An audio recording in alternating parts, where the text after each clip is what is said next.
दोस्तों नमस्कार। 5 राज्यों के विधानसभा चुनाव के नतीजे आ चुके हैं और सब कुछ आपके सामने है। उन नतीजों के बारे में आगे विस्तार से चर्चा करूंगा, लेकिन अभी मैं आपको एक तस्वीर दिखाना चाहता हूं और गौर से इस तस्वीर को देखिए। यही है वो तस्वीर। सैकड़ों लोगों की भीड़ खड़ी है, सब अपना दायां हाथ आगे बढ़ाए हुए हैं, नाजी सैल्यूट के कुख्यात स्टाइल में। लेकिन इस तस्वीर में आप देखिए, एक शख्स अपने दोनों हाथ को सीने से लगाए शांत भाव से खड़ा है। सबसे अलग है, सबसे जुदा है। वो इस भीड़ में खड़ा है, लेकिन उसे इस भीड़ का हिस्सा बनना गवारा नहीं। इस तस्वीर की कहानी उसी शख्स की है। उस शख्स का नाम था ऑगस्ट लैंडमेसर। ऑगस्ट लैंडमेसर। यहां आपको यह भी बता दूं कि यह तस्वीर ली गई थी सन 13 जून 1936 को, लेकिन दुनिया की नजर इस तस्वीर पर पड़ी सन 1991 में 22 मार्च को। पूरे 55 साल बाद 55 साल बाद दुनिया ने इस तस्वीर को देखा। तस्वीर में हाथ बांधे खड़े शख्स को पहचाना, उसकी कहानी सुनी और फिर समझा कि एक अकेला प्रतिरोध क्या मायने रखता है।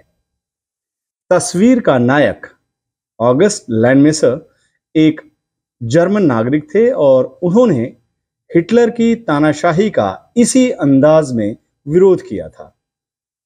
एक तरफ सारी भीड़ हिटलर की तानाशाही के आगे बिल्कुल नतमस्तक थी, हाथ उठाकर उसकी नीतियों का उस वक्त समर्थन कर रही थी, लेकिन लैंडमेसर चट्टानी इरादों के साथ शांत भाव से खड़े रहे।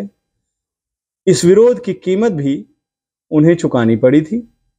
उनकी यहूदी प्रेमिका इरमा जेल में बेटी को जन्म देने के बाद गुम हो गई। खुद लैंडमेसर का आखिरी वक्त में पता नहीं चला और उनकी ये कहानी भी सामने आ पाई उसकी बेटी इरना की बदौलत, जिसने साल 1991 में एक किताब में अपने पिता के साहसिक प्रतिरोध को दुनिया के सामने पेश किया। 22 मार्च 1991 को द टाइम्स ने पहली बार लैंडमेसर का कहानी के साथ इस तस्वीर को प्रकाशित किया और तब दुनिया ने जाना कि जब पूरा जर्मनी हिटलर शाही के रंग में रंगा हुआ था, तब एक शख्स ऐसा भी था जिसने अपना हाथ तानाशाही की सलामी में नहीं उठाया था। इसी तस्वीर ने लोगों को एहसास कराया कि चाहे वक्त जैसा भी हो, एक अकेला आदमी भी उसका विरोध कर सकता है। उसका विरोध वक्त के उस लम्हे में भले ही परवान नहीं चढ़ पाता है, लेकिन वक्त बदलने के साथ उसका वही विरोध मशाल बनकर बदलाव का पथ प्रशस्त करता है।